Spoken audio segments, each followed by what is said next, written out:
So as you know, the World Cup is right around the corner, and just like everyone else, I'm going to be watching it. But the thing is, I don't know all the rules of soccer slash football. Being at the fact that I'm from America and football slash soccer is not as big as it is the rest of the world. So I found a video, that's gonna explain it for Americans, the sport of football. So I hope y'all enjoy. Like, comment, subscribe, join the fam, man. If you already know the rules and whatnot, please stick around to help me out in the comments if I have any questions and whatnot. All right.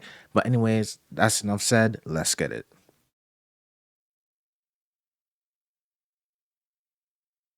I hate watching soccer. They have to bring stretcher out every six. I mean, So I've been true. wanting to start following soccer for a while now, but as an American, I always found it complicated. Not like how they play. Most 3-year-olds can kind of understand more or less how it works.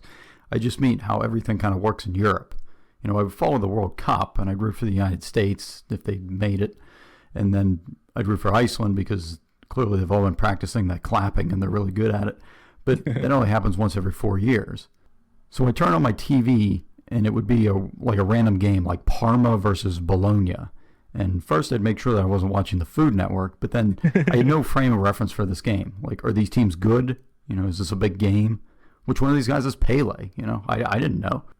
And I had This is literally 90 to 95% of Americans, bro. When we're watching football slash soccer, bro, we have no idea what we're looking at. all these other questions. Why are teams getting kicked out of leagues? Why are they all rolling around on the ground so much? How are guys getting traded to different countries? And why does everybody in the stands have a scarf? So a few months ago, I tried to start figuring it all out, and I started watching some matches. That's the first thing. They aren't soccer games; they are football matches. And I Hmm. bought FIFA for my Xbox, and I bought a scarf and a vuvuzela because that's like the rules or something. So anyway, this is all the info that I wish I'd known a year ago. This is my crash course of translating soccer into American. Okay, so he took the time to self taught himself about soccer slash football. All right, cool. I get the dedication. This man went out and, grabbed the necessary things that, gonna make him feel a part, like he's one in the fan base. So yeah. I'm going to assume that you kind of know the rules. The biggest difference between American sports is how offsides works and the clock. Lots of people get upset about the clock. It goes up instead of down. Get over yourself. It doesn't really matter. Americans also get mad because the clock doesn't stop and games pretty much end whenever the ref feels like it. And you actually adjust to this pretty quickly. The game's an hour and a half long. You'll have your chances to Hmm. score. And if you can't score, then it's not the clock's fault. Some people, and when I say people, I'm referring both to discussions I've had with other Americans as well as like myself 6 years ago. So people think soccer is too slow. And when Americans look at a soccer field, something in our minds, we think that it's like playing hockey or playing basketball just on a big grass field. And in Yeah. those sports, guys like go full tilt a lot, like most of the game. So when two players are just standing there passing the ball back and forth, we wonder like, why aren't they trying to move forward? Just go. I be thinking that they're trying to kill time, especially if they have like, if the score, for example, if the score is like 1-0 and you're the winning team, I would think like they're just trying to kill time. So that way it put the pressure on the opponent to score before, the 90-minute mark or whatever case may be. So I'd be thinking that, but I could be wrong. And on the other side, we expect the defenders to be attacking the guy with the ball rather than just standing 5 feet back and letting him do what he's doing. The key difference is that football pitches are much larger than basketball courts and Yep. hockey rinks. And if you tried a full court press for the whole soccer game, you would be exhausted and you would probably lose. See, the pace of a soccer game is actually much closer to baseball. Most Oh, of the game is really? going to consist of guys just slowly passing the ball around, real peaceful, and then it's going to be all of a sudden followed by these short bursts of extremely fast action. I don't know if comparing like football to baseball is it correct. You know what I'm saying? Because baseball, there's a lot of downtime, especially if your team is batting, because only one person can bat at the time, unless you have like other teammates on the bases. So it's a lot slower than football or soccer or whatever you want to call it. So I don't know. Basketball players, it's estimated, run an average of 2.5 miles during a game. Soccer players can run 7, if not 10 miles during one game. Damn. And remember, you only have 3 subs games, so most of these players will be playing the whole game. One thing Insane. Americans will appreciate is that other Bro, than imagine playing football, right? And the highest level. I'm playing against the best in the world for 90 minutes and you don't even get a break. Other than like the halftime, whatever case may be. And you're just running up and down, pacing yourself, know when to like burst of energy and when to conserve it. Bro, yeah, it's a lot to to actually like think about and factor in, which I didn't even like thought about, which is insane. Three subs? halftime, there are no commercials. So it's like the anti NFL, which is great. It also means that no matter where the ball is, both teams are always potentially about 30 seconds away from scoring, which creates this kind of constant tension. It also creates a scenario where you can't ever really run to the bathroom or get a drink. Soccer Mm-hmm. players seem to have a reputation for being lazy in the US because they don't always pop right back up after going to ground and get right back into play. Certainly, some players do embellish things and some go over the top, but I don't really think that on the whole it's quite the issue that people make it out to be. So they get made fun of in Europe too. I mean, to be honest, that's really smart though. Okay, if someone like bumped me and I fell, I'm not gonna hop back up, especially if I'm like, a little tired. I'm gonna, oh, laying in this grass, getting off my feet for a couple seconds, 30 seconds. That goes a long way. That helps a lot. So you gotta conserve your energy, get the rest you need because it's not like other sport, like you said. They're not like timeouts and substitution like that, and like ad breaks. So the game just keep going. So whenever little break you get to have, you better take it because yeah. So here's a fun experiment to try the next time you have a few minutes. Go to like a local field and then quickly jog laps around that field for like 10 minutes. And then suddenly sprint down the middle of the field as fast as you can. And when you're halfway up the field, while you're still sprinting, have one of your friends just shove you over onto the ground. And if you can pop right back up and keep sprinting, then you can keep complaining about those guys. A lot of the time, they're just taking a little rest. Everyone will either Facts. just keep playing around them, or both teams will be a little tired, so who cares? It's not a Matthew Riley novel out there. The other reason for guys slowly passing the ball around is that one of the strategies currently employed by most teams is to maintain possession as much as possible. Obviously, this is no different in American football or why Russia is really good at hockey. The other team can't score when you have the ball. So True. teams will just pass the ball back and forth and even pass it back to their own goalie because it's better to go backwards with the ball than to maybe make a risky pass and let the other team have the ball. On occasion, you'll see a team make like 50 passes without the other team touching the ball, which can take a really long time, but then they'll go down and they'll score, and that's like as good as it gets. It's all about waiting for the precise moment for things to align and then all going together at the right moment. In terms of like positioning and formations, you'll usually have 3 or 4 numbers, like 4-4-2 or 4-3-3 or four Interesting. two three one. These numbers will always add up to 10, and then the goalie is just assumed. Different positions Is it add up to 10 because of the amount of players that's on the pitch? That's why it all equals to 10? Let me know in the include comments. the center backs, who just stay as defenders, and then the full backs are both the left and the right back, who will defend, but then they'll also usually join the attack as well. And then we have midfielders, like a center midfielder who can go both ways, a center attacking midfielder or a center defending midfielder. And then up front, we have like a left wing and a right wing, sometimes a center forward, and a striker up front it's his job Damn. to just score goals. They got the striker up in the enemy territory. What the hell? Oh my god. But this is a fire, bro. This is a fire formation. Cause how the hell are you supposed to get in between all this to score? Like, you know what I'm saying? Like, One jeez. thing I'll mention that makes it easy to kind of get into soccer is that you can legally watch some old matches on YouTube. This is unlike American sports. Like, why isn't there a website that I can go to watch any game, like an Thank iTunes for you. sports? So, like, I can pay $2 to watch any game in history. Like, all these games are on tape somewhere, they exist. But I can't watch a game in the 1986 World Series unless an international pandemic shuts down the world and there's no sports. You just Like, happen to put it on NBC or something. Like, come on. So anyway, um, it's not possible because of copyright. You know what I'm saying? Like, you can't even watch certain stuff, like sports videos and whatnot, even if it's old or new, and they'll still get copyright strike. It's tricky out here, especially like full games highlights. It's hard to get it by without getting copyright strikes or get it take down. It's rough out here. so keeping the ball and attacking is referred to as positive football. You're always trying to move forward.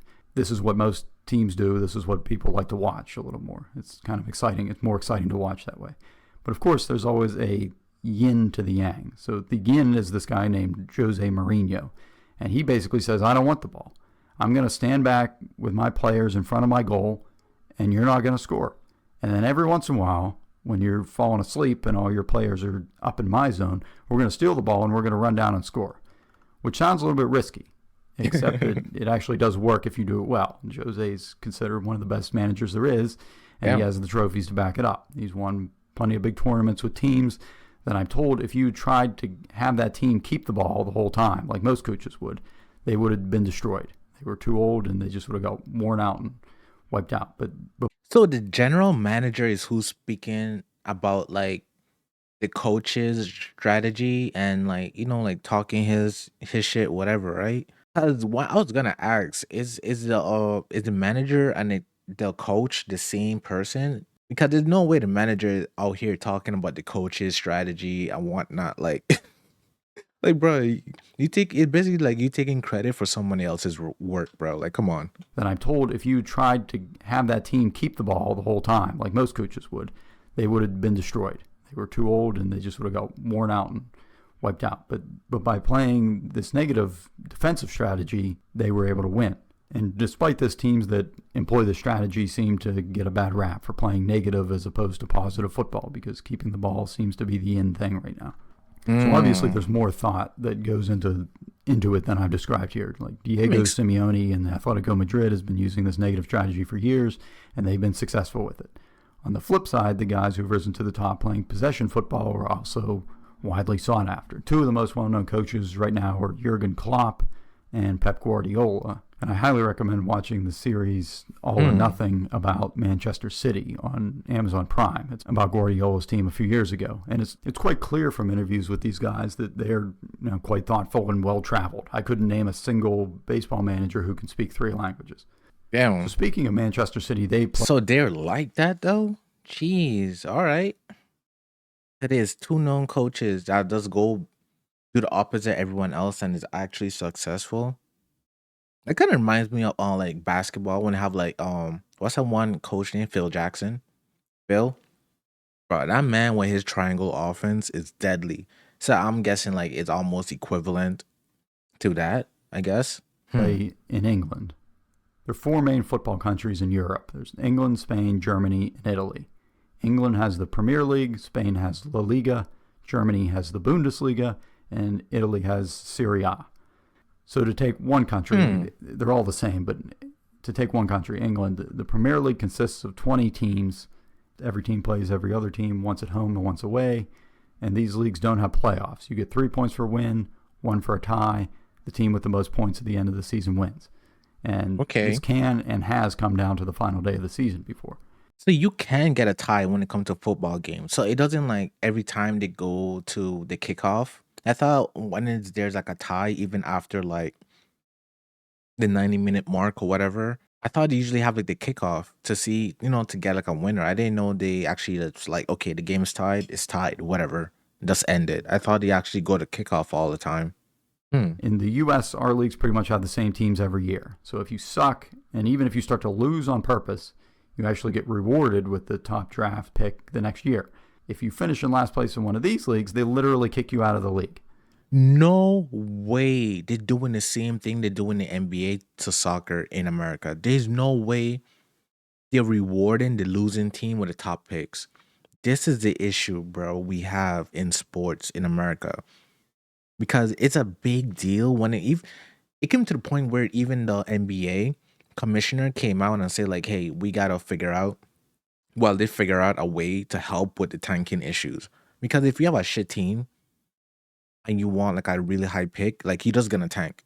You know what I'm saying? So if it's like halfway in the season and you realize like, listen, we're not gonna make the playoffs, that just tank. I'm gonna take my stars, I'm gonna sit them, and we're just gonna keep losing games until we get, our odds for having like the top picks is good. Like that shit is not it, man. Like how is that competitive? It's like kind of like finessing / cheating the game. I don't like it. Pick the next year.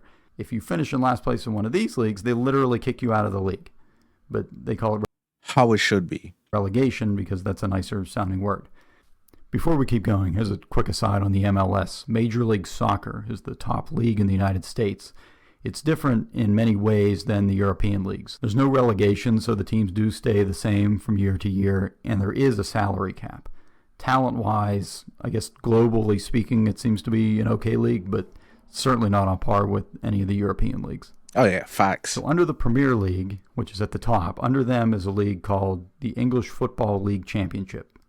The 3 teams who finish at the bottom of the Premier League are relegated to the Championship for the next season and replaced by 3 teams from the Championship. The bottom 3 teams in the Championship are relegated to League 1. The bottom 3 in League 1 are relegated to League 2, whose losers go to the National League, whose losers are... nobody really cares about them except their moms at this part, but you get the idea. Unless you really get into soccer, you'll never hear about anything below the Premier League again. But just so you're aware of what's happening down there. This system does a few things. First off, just because you're near the bottom of the standings, your games can still be extremely important. They still count because you're not trying to win the league anymore, but now you're trying to literally stay in the league. And the higher the league you're in, the higher the check you get from TV contracts. So it's kind of a big... So you're trying to like preserve your image, basically. Like, you know what I'm saying? It's just like, oh, because you're at the bottom, you just don't give up. You still have to keep trying to preserve your image. Okay, I got it. deal. It also creates this kind of theoretical meritocracy where you could start a team with a bunch of guys anywhere in the country, get into a kind of a tiny league, and then ultimately work your way up to the Premier League. In reality, that'd be like trying to take a single A baseball team and work your way up to the majors, while the other better teams with bigger pocketbooks are trying to buy all your best players the whole way. But for the teams at the top, just winning the Premier League sounds pretty easy. You're playing maybe 1 game a week. But that's the catch. There's other things going on here. So there's also... Damn, that's like the NFL. 1 game a week? Bro, that's one thing I can't be a fan of a sport, that I only get to watch 1 game a week. Bro, like what? I guess I don't know. Maybe the NBA kind of spoiled me having like a game every other day or every 2 days or what the case may be. But it's just like, bro, having 1 game a week, jeez, bro, that should sound like hell. the Carabao Cup, which is a tournament open to the touch. There's other things going on here. So there's also the Carabao Cup, which is a tournament open to the top 4 leagues in England. And then there's the FA Cup, which has been going on since like forever, that it's literally open to every like team in England. So over 700 teams entered this one tournament last year. 700? Imagine if every major and minor league baseball team had one giant tournament. So could any team win? Yes, they could. Will the small teams upset the bigger teams? At some point, maybe a few will. But is it likely that a non-Premier League team is going to win? No, probably not. It's more fun to think about in theory than practically, I guess. I mean, you never know. The final tournament is the big one. Like, what if we could find the best team in Europe? And I don't mean like each country gets a team. That's the European Championship that happens every 4 years. This, I'm talking about the league clubs. So the best teams from all over Europe, from 55 different countries, battle it out each year. Wait, the whole of Europe is 55 different countries? I literally thought it was like England, London, was it Paris, Spain, and that's about. I thought it was like at least 5 or 6 different countries to make up. What the hell? 55? Damn. This is the UEFA Champions League. So as a side note on these acronyms here, FIFA is the organization that runs like big international tournaments like the World Cup, and they help to coordinate things across different regions. If you're an American, you probably heard of FIFA because somebody on SportsCenter mentioned somebody that was involved with some kind of corruption investigation or something. No, I learned about FIFA from the video game. You know what I'm saying? Like the FIFA, the soccer game. Yeah, that's the only reason why I know about FIFA. Anyway, within FIFA, the world is divided into 6 different regions. UEFA is Europe. That's where like the best players go. CONCACAF, you may have heard of because that's what the U.S. is in, the Confederation of North, Central American, and Caribbean Association Football. Never heard of it. Short and sweet. And then there's like the rest of the world. And each one of these groups has tournaments with national teams and their league clubs, like the CONCACAF Champions League and the UEFA Champions League. And these are called like the Champions League, but really it's just a tournament. So the UEFA Champions League is played in conjunction with the UEFA Europa League, which is kind of like the NCAA and NIT basketball tournaments, but with a bit of a twist. They play the qualifying rounds for the Champions League first. So if you get knocked out of the big boy tournament, but you finish high enough, you can just move down into the Europa League and try to win that. And I won't get into the qualifying, but typically you're going to have... So basically, like going to the Europa League from the Champion League is basically going to like the losers bracket of a tournament. You know, it's like if you lost your round, you still have another chance by going through the loser bracket. So okay, that makes sense. That's a pretty cool concept though. Instead of like kicking them out right away, it's just like, all right, you have to go through the loser bracket. So yeah, that's pretty cool though. Europa League and try to win that. And I won't get into the qualifying, but typically you're going to have teams that you may have heard of as an American, like Manchester City, Liverpool, Manchester United, Tottenham Hotspur. From Spain, they'd probably be Barcelona and Atletico Madrid and Real Madrid. Serie A from Italy, we'll have Juventus and Inter and Roma and Atalanta. Germany is pretty much dominant. I love the fact you put not a typo. Atalanta. That's a pretty cool name though, Atalanta. Dominated by Borussia Dortmund and Bayern Munich. And then there's other popular teams like Paris Saint-Germain from France and Lyon from France and Ajax from the Netherlands. And then you throw in a few Russian teams and you're ready to party. So back to the Premier League. You remember? You notice he didn't even try to pronounce it. Or the Lokovic, never. And then you Moscow. Throw in a few Russian teams and you're ready to party.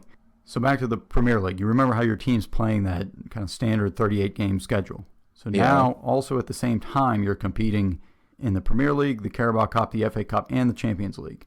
And there's like a bunch of other small one-off games happening too. So even if you have the best team, you're still probably not going to win all these tournaments just because of the wear and tear. Yeah. If you can win 3 trophies in a year, that's like special. That's called a treble. If you win 4, that's called a quadruple, but that's pretty rare. And so the biggest payday is for winning your... Any big star has a quadruple or even a triple? Let me know in the comments. God, that's like, damn, 3. That's like 3-4 championships in a year. God damn. Called a quadruple, but that's pretty rare. And so the biggest payday is for winning your league, although I, for some reason, find the Champions League is hard to beat for excitement. So even though you can, soccer teams tend to trade players less than they do in the U.S.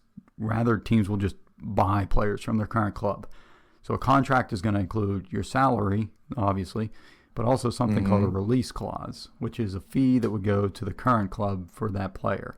So while any team could negotiate a transfer fee with a player's current club, a release clause takes that current team just out of negotiations altogether. So a baseball player, unhappy with the situation, he could demand a trade, and they might trade him and he'd be happy. But if they refuse to trade him, then he's kind of stuck. Whereas a soccer player could just find another team willing to pay that release clause. And once a team agrees to pay the clause, then they can just negotiate directly with that player. Obviously. Okay, so also in soccer, the football club or the team doesn't really have much say so due to you like trying to leave. Okay, America, like in sports, like if you're trying to be like, if we go to the manager and be like, hey, yo, I want to get traded. I want to go to this team. They have every right to be like, nah, bro, you stuck with us. You know what I'm saying? Like, for you even bringing that up, you stuck on the bench. You know what I'm saying? So the fact that in soccer overseas, you don't even have to deal with your manager. You can just go to the other team and negotiate with them. So the two managers don't even need to see each other or negotiate. It's just you and the other team, which is pretty cool. Like, you're just taking matters into your own hand rather than letting the guy who signs your check control like what's going on and your future and your career or whatnot, which is pretty dope because in any other career, you can do whatever you want. You want to quit your job, you can quit. If you want to transfer, you can transfer. But in like professional sports, I like the fact that you still have that, that freedom. The better player, the higher the fee is going to be, so the current club can go out and find a reasonable replacement. Another big difference is that while most sports in the U.S. have a trade deadline, and that's followed by a few weeks afterward where players cannot move to another team, soccer's kind of the opposite. So most of the time, you cannot move to another team. There are 2 periods a year called Oh. transfer windows that you can move during. So usually before and then halfway through the season. And you can sign a new contract for another team whenever, but you can't actually start playing for them until that next transfer window. And the last thing Oh. in terms of So that's kind of like the NBA too, because you can trade. I think you can trade in preseason, and then you can trade mid-season before the All-Star break. Hmm. Interesting. contracts is that in the US, most leagues have a draft, but soccer is pretty much like the Wild West. So teams will sign players, or I should say kids, like into their youth academy very young, like 10, 8 years old. And Damn. smaller teams who find a really good player could also include something called a sell on clause when selling a player to a larger team that says if the team buying that player turns around and sells the player again to an even bigger club, then that original team will get a percentage of that secondary sale.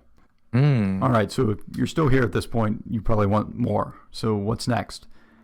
There are like an unlimited number of top or best goal compilations on YouTube, which are kind of interesting in the sense that you can actually show, new people to soccer, the potential that the game has. Lots of Americans' exposure to soccer is like the Women's World Cup, and obviously we have a great team there, but you never really get to see what different strategies look like. Like look up Barcelona tiki-taka videos. You won't regret that. They make grown Oh, men look like okay. children. As I mentioned, the All or Nothing series on Man City is great if you have Amazon Prime. And obviously, just watching games is good. FIFA TV has a YouTube channel that has lots of international matches, or just look on YouTube for full football matches. You're smart, you'll find them. UEFA TV has old Champions League matches. I think you might have to register, but it's free.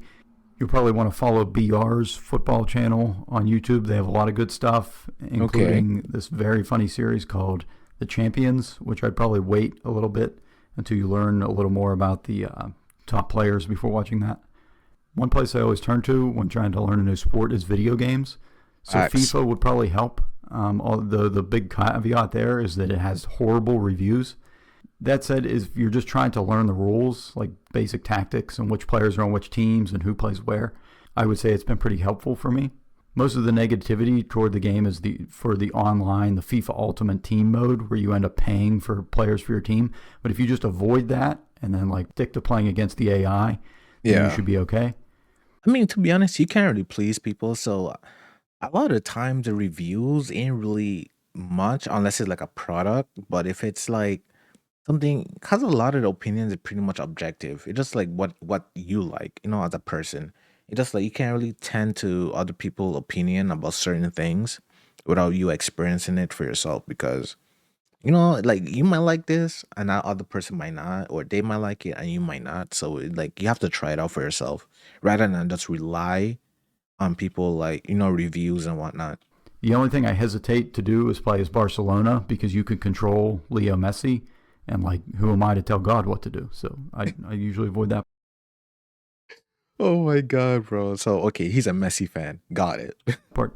The alternative here, it would be a game called Pez, which I've heard good things about, although it doesn't have licensing for many of the teams. So jerseys will look different and team names will be slightly off, which I guess might be confusing to someone new.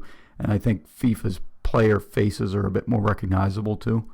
News wise, there's coverage like everywhere of soccer, although I do enjoy the site onefootball.com, which brings us to the sponsor of today's video, which is there's no sponsor for today's video. I'm about to Um, say. I just make these videos to push the boundaries of PowerPoint and see how mad I can make myself. Anyway, hopefully that helps somewhat. You're now ready to venture off beyond the coasts of the United States and become an even bigger soccer fan. Just if you're leaving the U.S., call it football. They get mad if you call it soccer. Anyway, good luck. To be honest, I'd be saying soccer slash football because I know some of y'all is like, bro, it's football. So I have to say the slash football because I'm not trying to deal with it in the comments. But I ain't gonna lie, this was a really helpful video of learning like some of the things within, the soccer slash football, on a global scale. And yeah, I really enjoy it. I can't wait to watch some of the World Cup matches and whatnot. Hopefully, I'm able to react to some of the highlights and whatnot. I'm praying, I'm hoping. Right now, I've been hearing that the World Cup is like stupidly strict to the fact like to the point they even giving bars a hard time. Like you can't even say like the World Cup watch parties. You honestly get in trouble. So you have to like rename it to something like watch party for the World Soccer, or you have to like change it up. That's how strict it is. Well, anyway, that's it for this video. Hope y'all enjoy. Like, comment, subscribe, join the fam, and yeah, I'll see y'all for the next one.